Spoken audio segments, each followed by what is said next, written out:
Welcome along to this next entry in the Enterprise M3, including all of Surrey Local Skills Improvement Plan, or the LSIP as we call it, series of sort of skills webinars.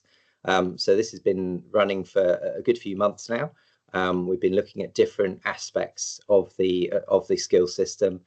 It's aimed at employers, but we welcome anybody that's interested in learning more about the skills system across sort of Hampshire and Surrey and beyond as well. But we have a particular focus with this on sort of Hampshire and Surrey.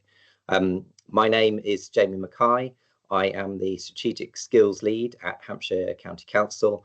But the reason I'm on this today is my previous role. I was actually working with Tom Woods, who's on the call today, Louise Punter and others at Surrey Chambers, as well as colleagues down at Hampshire Chamber of Commerce to help with managing and delivering the Local Skills Improvement Plan project.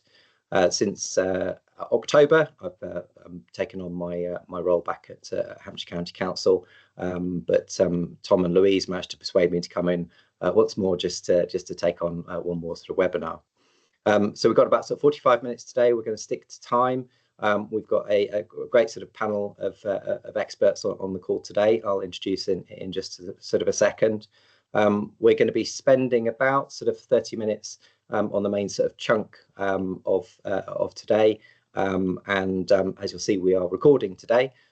We will sort of stop recording about sort of 10-15 minutes before, and then give an opportunity just for sort of questions and answers. So you know, sometimes people don't like to be recorded when they're doing sort of Q&A. So we'll give colleagues the opportunity to come on and ask sort of any questions.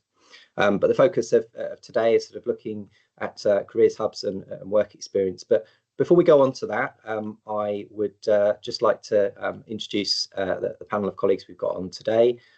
So we have got Julie Ridley. Julie, would you like to introduce yourself, please?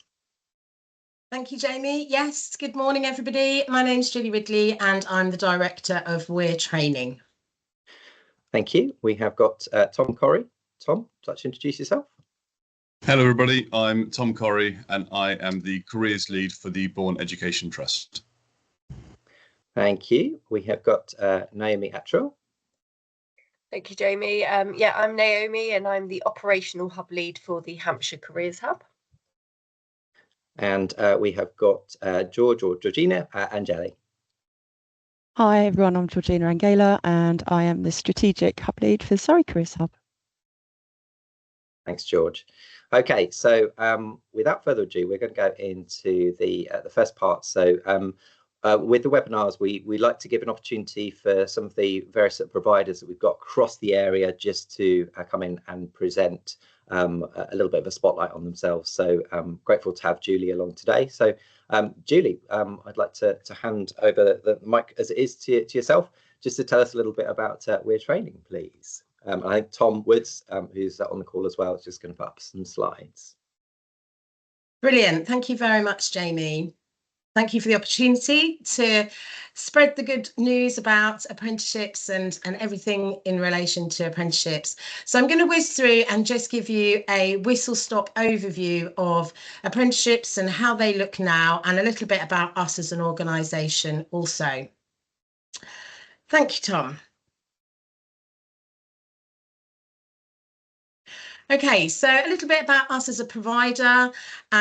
We are based in Chobham in Surrey. We're just about to celebrate our 25th year of trading, so we're very experienced in all the many guises that vocational training has taken over the last 2.5 decades. We work directly with the ESFA, so that's the arm of the government that make the rules in relation to apprenticeships. So we are a prime provider.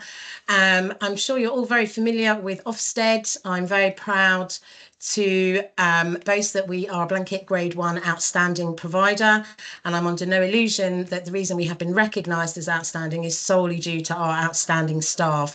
They are by far our greatest and most valuable assets.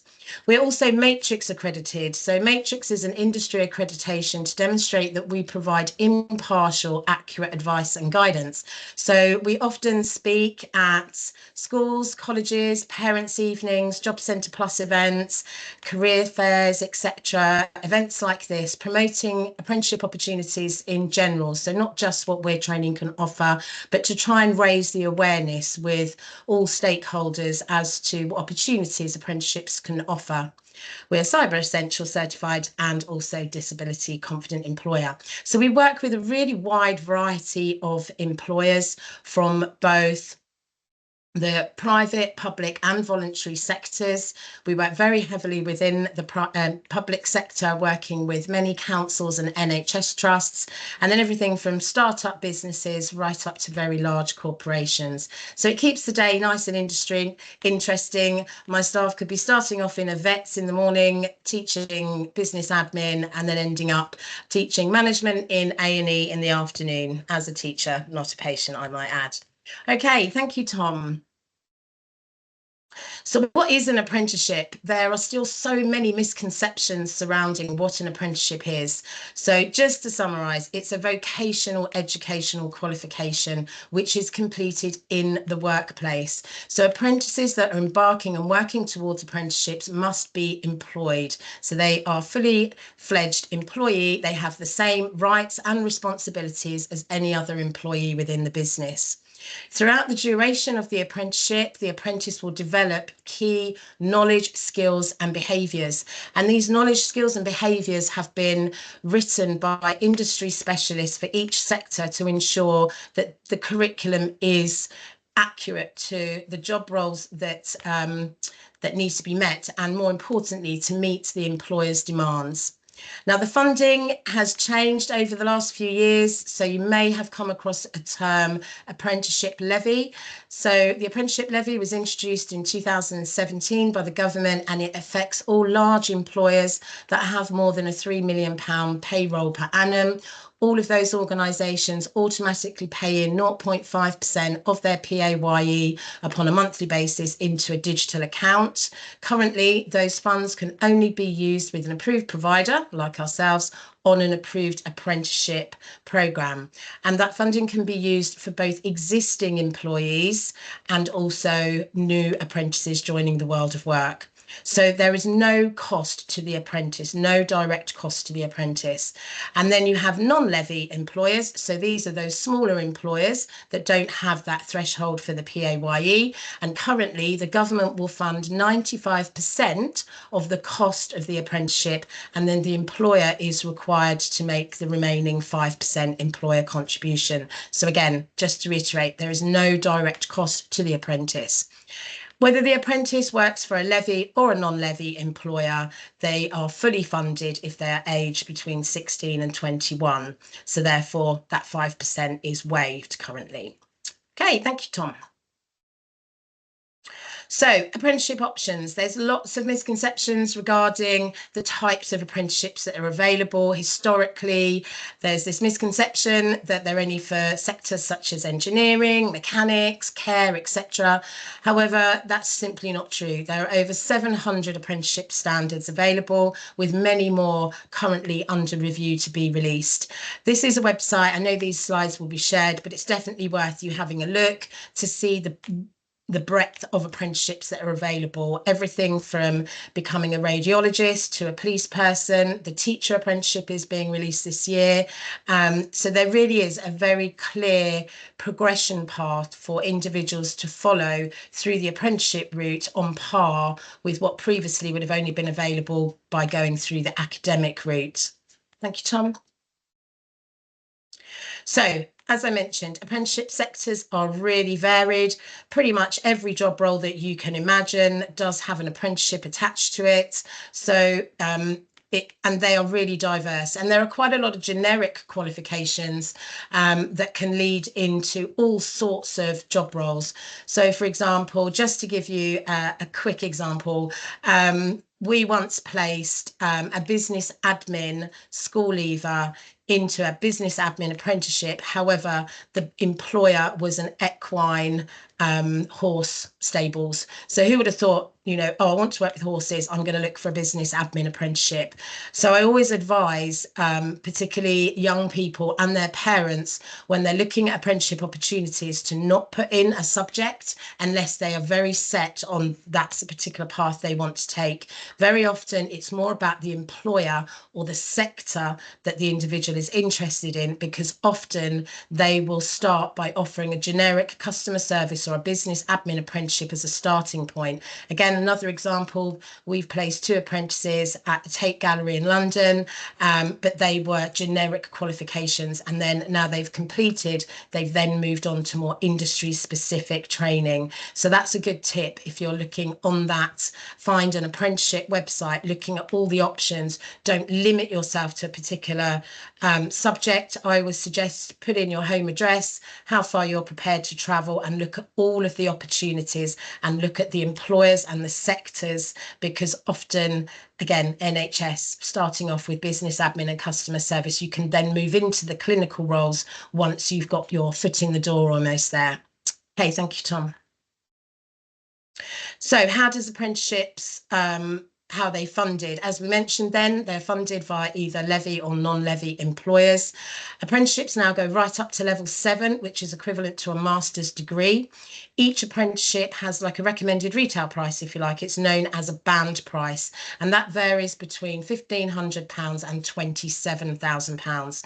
So you can see that if you're a non-levy employer and the government is currently paying 95%, that's a significant investment, public funded investment at present. So, as I said, the young apprentice leaving school and college can now have a very clear career path, looking at the apprenticeship route as an alternative potentially to the academic route, and still attaining those high level qualifications with a few added benefits. One, they're getting paid. Don't get paid to go to college or uni, and also you're getting that hands-on deck crucial work experience, which is what the employers are looking for. Okay, thank you. So some of the misconceptions then, everybody thinks that they're just for young people. They're not, they are for all age groups. So our youngest apprentice is 16 and our oldest is currently 67, and we have all age groups in between. So not just for school and college leavers, but for people that are already employed, as well as those seeking to gain employment. There's a misconception that apprentices all earn rubbish money. Well, that's not true. The Chancellor abolished the apprentice wage. So now the minimum apprentice wage is in line with the national wage for a 16 to 18-year-olds, which is actually increasing in April to £7.55. We've only got to go back a few years and it was significantly lower as an apprenticeship wage. If the apprentice is age 19 or over when they start an apprenticeship, the employer can only pay them that 16 to 18 rate for the first year, and a year and a day after they've been on their apprenticeship, they legally have to go up to the minimum national wage for their age band. Many of our apprentices are earning really competitive salaries. We've just got a vacancy live at the moment with Donata with an apprentice wage of £25,000. So again, really competitive salary. Misconception that apprentices earn less than graduates. Well, for all the reasons I've given, that tide is turning. Employers want people that can hit the deck running. They want people that actually have the skills that they need to meet their departmental demands and business demands. Another misconception that apprentices have to retake GCSEs if they've not already attained a C or now a 4, or if they can't prove that they are exempt. So there's been some recent changes in the funding rules, so that isn't true, and they don't have to retake GCSEs anyway. They work towards functional skills, which is proxy equivalent. It's still mandatory for 16 to 18-year-olds, but it's now optional for 19 plus with agreement from their employer if they're not already exempt. Because this is a government stipulation, not employer, not us as the provider, there is a separate funding stream, so the provider is funded separately by the ESFA in order to deliver the maths and English elements. Okay, thank you, Tom. So this is what we offer.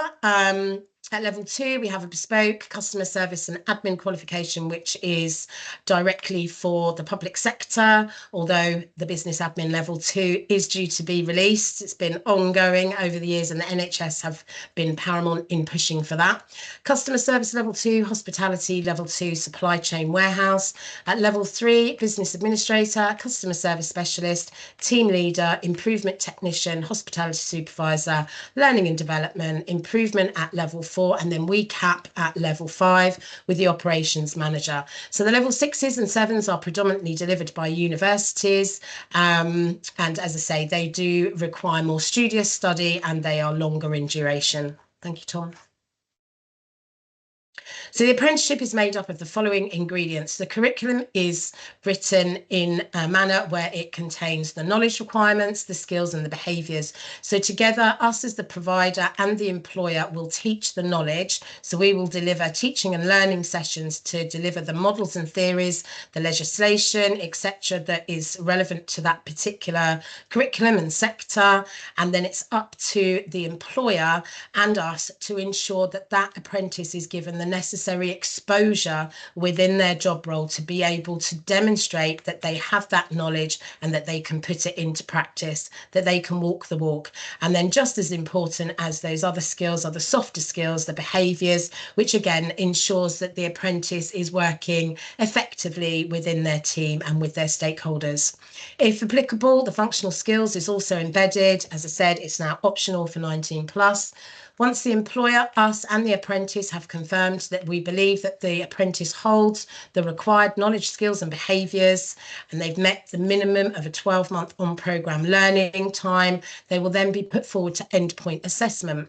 Thank you, Tom. So this endpoint assessment is fairly new to the game. Previously, apprenticeships weren't graded.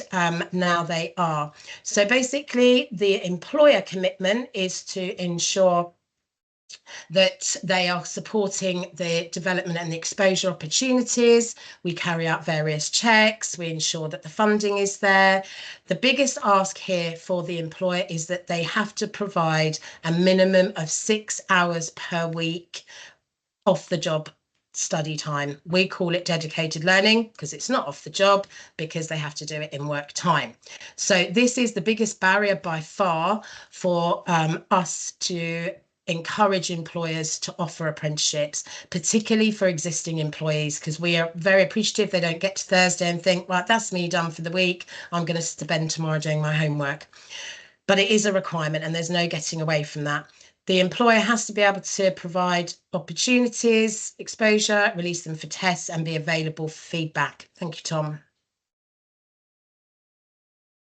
Okay, so I'm speed talking here because I know we're on a tight deadline and timeline. So the dedicated learning hours, this is what we do to try and mitigate and give some return on the investment to the employer. So what differentiates us from our competition is that we will ask the manager to set 3 business objectives at the beginning of the programme. These need to be 3 small mini projects that are outside of their current job role that are stretch and challenge. And often the managers love me because I'm taking some things off their to-do list. Then the time that the apprentice is working towards those business objectives will contribute to that 6 hours per week. We've got internal training, external, product, job rotation, all of the different examples that are on the screen there. It doesn't have to be a day release sat in front of a whiteboard for 6 hours a week. It's very diverse, and the way in which we deliver is very bespoke. Thank you.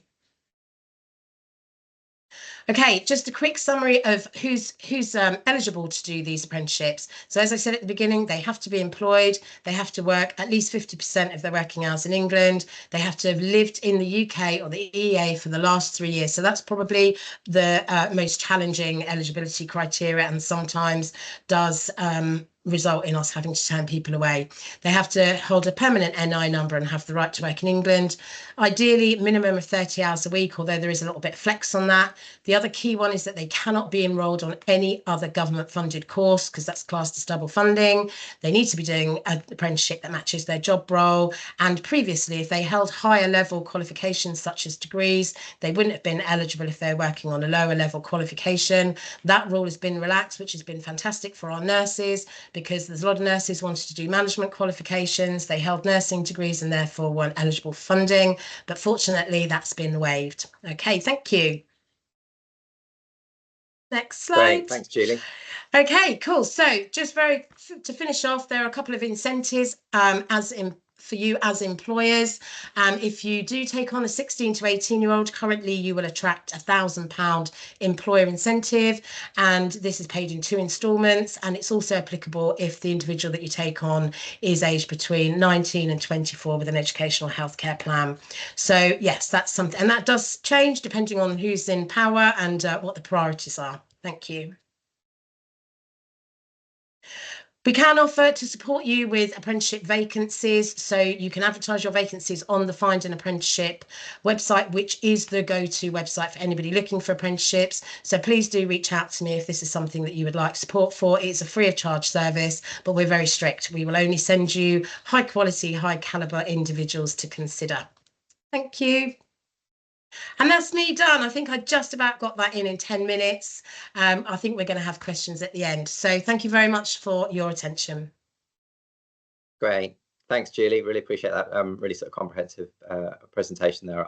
I've learned a few things about sort of apprenticeships and some of the stuff that you're doing. So great. Well, yeah. So we're a little bit tight for time. So we're going to move straight into the next bit. So on the panel, just a very sort of quick question. So when you were little, what job did you want to do?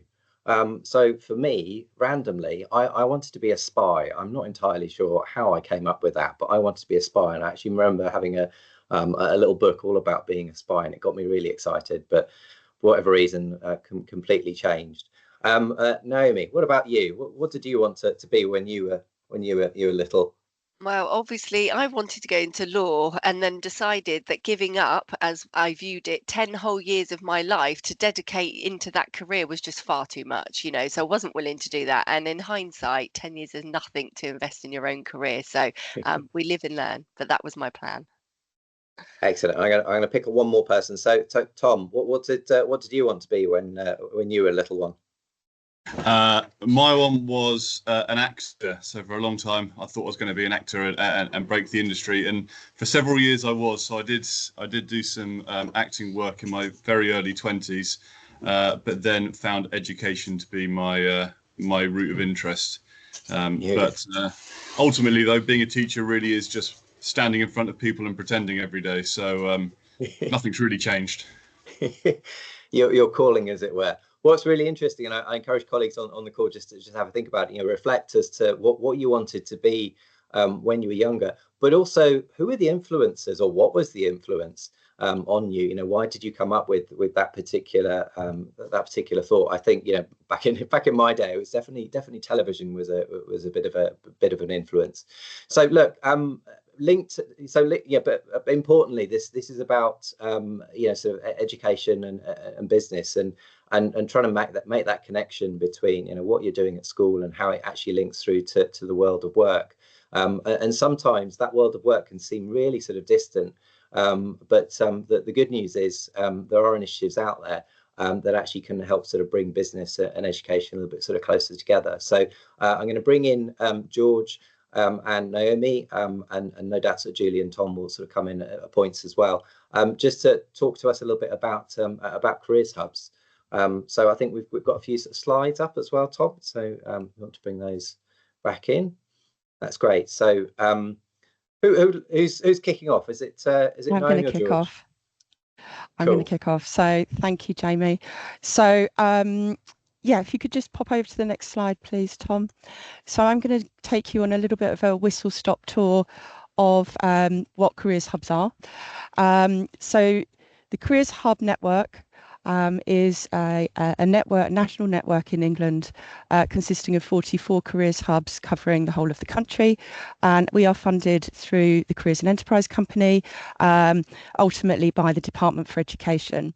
And Careers Hubs were created 10 years ago to close the gap, to better connect the world of work and the world of education, so that young people were getting quality 21st century careers education throughout their schooling, and so funding to support schools and colleges, special schools, and alternative provisions, so all young people between the ages of 11 and 18. Surrey and Hampshire Careers Hubs, we both are hosted in the county councils. So we are there within economy and growth teams, looking at how the Careers Hub programme is aligned with the wider local skills strategies, which of course includes the Local Skills Improvement Fund. The Local Skills Improvement Plan. Underpinning every single Careers Hub strategy are 5 priorities along the bottom there. And I think probably the most important for this audience, potentially having listened all about apprenticeships, is number 3, amplifying apprenticeships, technical and vocational routes. And by that, we mean ensuring that there is parity between the traditional education routes that young people have taken with all of the emerging, exciting apprenticeship, vocational and technical, like T levels, that are now part of the skill education and skills system.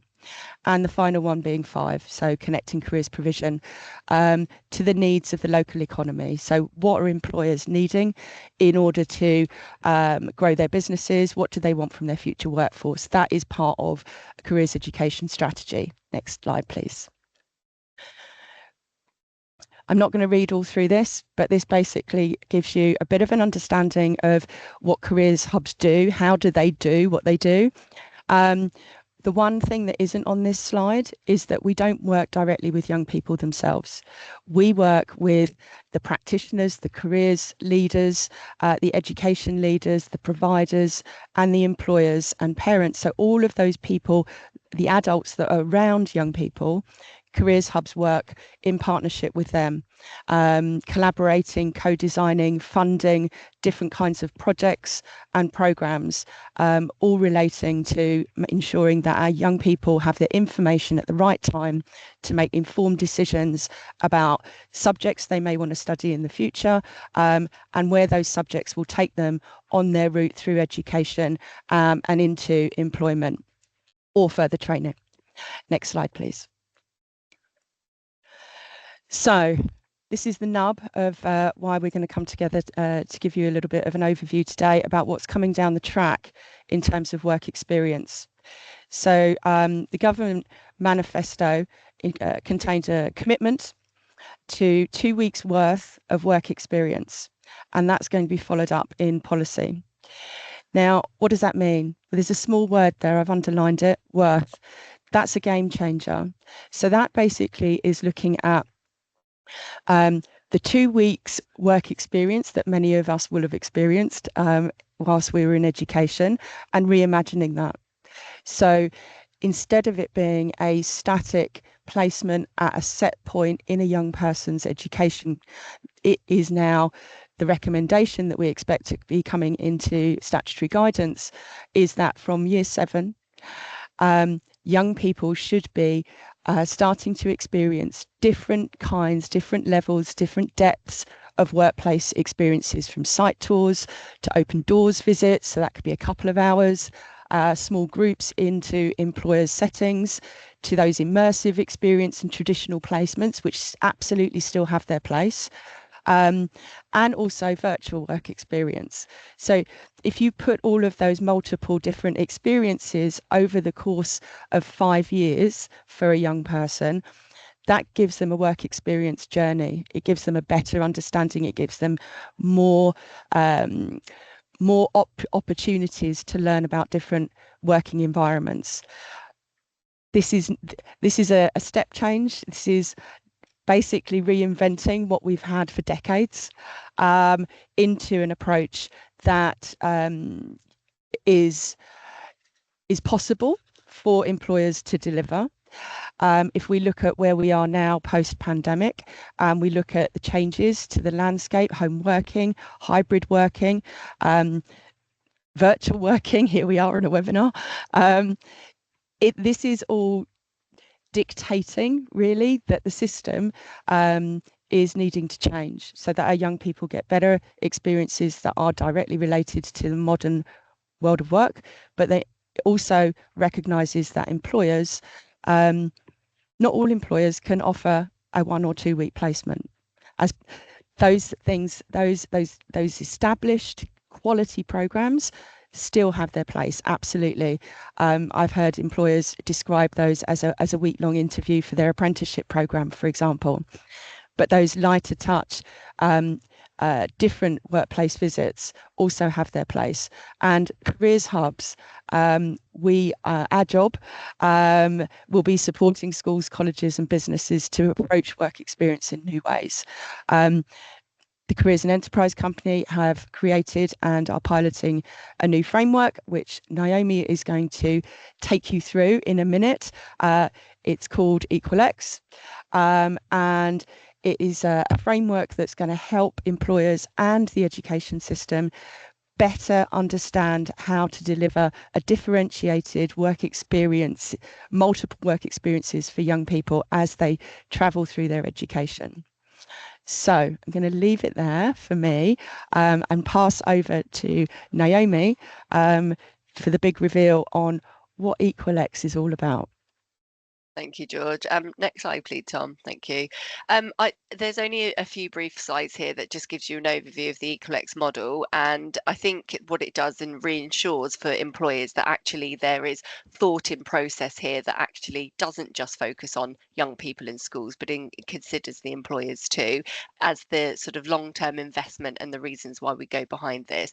I think, as you can see from this slide, and it's very simply sort of explained, where at that very beginning stage of a young person's journey, it is very much around introducing and inspiring. As then time moves on and a young person's ability to maybe explore and understand more and sort of relate to the fact that actually their future, their job, their career is only around that corner. So to investigate and explore further and foremost means that they actually have the opportunity to understand in a far better way.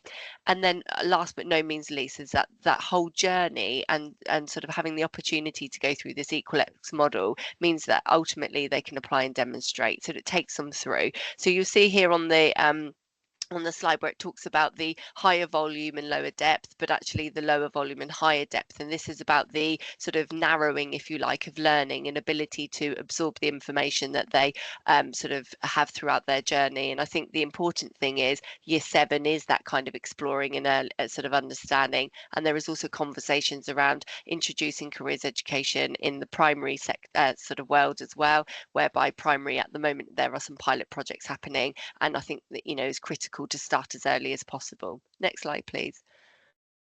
I think, again, just reiterating about, why should we do it this way? I think that having, as George has sort of described, and over the years, there have been different models over many, many years, and some schools and colleges have been ultimately really invested in that, and then others sort of don't. And I think there needs to be a common model that works for all, and it means that every young person throughout their educational journey does have the opportunity to explore work experience. So this is talking about that sort of traditional model, which you will see here, and talking about that originally it used to just be the work experience in year 10, and then also looking at sort of post 16. And under the EqualX model, it means that there is a progressive program of work experience opportunities. And you will see that obviously there's key focuses at key points in those years that a young person is traveling through their educational journey. And it speaks for itself. I think there's investment, there's depth, and there's sort of security around why this young person or schools and colleges should be actually, looking at this progressive approach rather than just bulking it in just as a one-off. And then there's nothing else that comes sort of from that and beyond. Next slide, please. So you will see here, this is just one example of showcasing essentially that under each sort of area and learning outcome becomes 3 learning objectives. Again, this provides structure, it provides purpose, and it provides a reason for. So as I said previously, having just that 1 week of work experience because we do it, has to move away. It has to be sort of, you know, focused more. And you will see from this that obviously this model does provide that. And we feel really excited about the EqualX model. And hopefully we know this won't sort of happen overnight, and it's definitely a journey that schools and colleges will be on. But you will see that there's real sort of value and real investment by providing it and sort of introducing work experience and experiences as a workplace in this sort of way. So again, I'm not going to read through this. It speaks for itself, and it's I think it is really important for employers to see. I think there's one last slide, Tom, if that's okay. Yeah, sorry, two slides left. So employer benefits. So I thought it was important just to scan through very, very quickly to highlight the reasons why employers should be invested in this type of model too. So again, obviously this is about meaningful opportunity. We understand and appreciate that employers are of all different shapes and sizes in terms of the value of commitment that they can actually give. And therefore, if you can open the doors as an employer and you're a small and medium based employer that actually says, I don't have the ability, the resource or the staffing to have, you know, a young person in my workplace for 1 or 2 weeks, then therefore what I can do is open my doors for 2 hours, opportunity, provide a project and allow those young people to actually have an immersive kind of experience within our workplace. Alongside that, obviously it allows then young people to actually sort of know what's around them and see what's sort of on their doorstep as well, which is really, really important. So you see here that 81% of employers say that their outreach is helping to develop new talent pipelines. That is absolutely critical. We know about skill shortages. We know about the areas that we need to invest in. And if employers don't sort of say, you know, we need to invest now as early as possible, that there will be sort of further worries and concerns going forward. 67% say that it is helping to improve the diversity of their workplace, which is amazing. You know, that there's sort of so many benefits to this for sort of all levels and all ways around. And 80% saying that it's encouraging young people to take up their careers sector. So essentially, it's allowing them to display, highlight, and showcase their sector. And lots of young people might never necessarily know about a particular area of work, and without being immersed in that, they're never going to have that opportunity. Just the last slide, please, Tom. Lastly, just to say that talking around those opportunities and workplace experiences, it is making a difference.